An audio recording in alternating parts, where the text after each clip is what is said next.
Et nous, ici, sommes-nous prêts?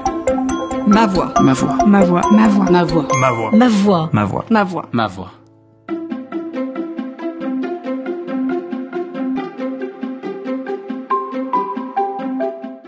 Je voudrais d'abord saluer la médiation de la CEDEAO, notamment les présidents ghanéens et guinéens, et ensuite exprimer toute ma satisfaction en faveur de la feuille de route que la CEDEAO a mise en œuvre pour une sortie de crise dans notre pays. Et cette feuille de route tient compte des aspirations de toutes les parties prenantes. Je veux parler des 14 partis de l'opposition et du parti au pouvoir uni. Et en cela, c'est une décision de sagesse. C'est pour cela que je voudrais profiter de votre micro pour témoigner toute ma gratitude au chef de l'État pour sa grandeur d'esprit, pour sa responsabilité et surtout pour sa marque de grandeur qu'il a imprimée à toute la CEDEAO durant le mandat de 1 an qu'il a assumé à la tête de cette grande institution. C'est le Togo qui en sort gagnant et le chef de l'État rentre dans la légende des grands hommes de l'histoire de l'Afrique et du monde.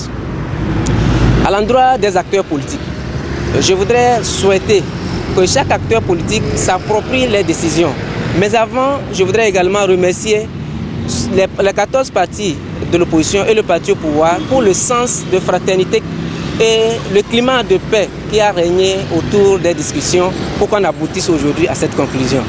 Et également, je voulais les encourager à appliquer surtout la recommandation 40 qui demande à tous les acteurs politiques de s'abstenir des propos ou des actions ou des initiatives qui peuvent mettre à mal les grandes décisions qui ont été prises pour élaborer cette feuille de route.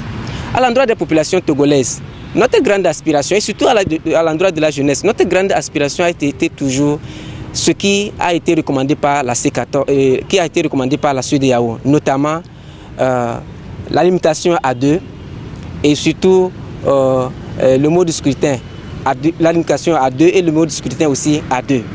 Alors, nous demandons aux populations de s'abstenir par rapport aux actes de violence et de rester attentives aux décisions du gouvernement qui vont aboutir au 20 juin et plutôt au 20 décembre prochain à l'élection d'un nouveau Parlement. Et c'est cela qui va participer au renforcement de la démocratie actuelle parce qu'il dépend aussi du comportement de nous, la population et de toute la population pour que la feuille de route qui a été tracée par la CEDEAO aboutisse. Donc c'est pour cela que je voulais appeler les uns et les autres, comme le recommande la recommandation 39.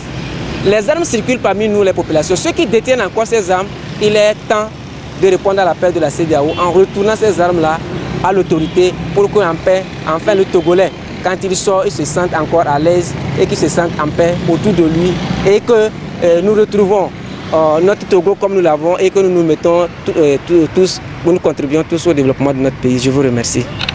Ma voix. Ma voix. Ma voix. Je tiens à remercier la CEDEAO d'avoir pensé à notre cher pays, le Togo. Et je tiens à dire aux acteurs politiques de notre cher pays, le Togo, de prendre au sérieux les recommandations de la CEDEAO pour la paix au pays et pour que l'harmonie revienne dans notre cher pays, le Togo. Ma voix. Ma voix. Ma voix.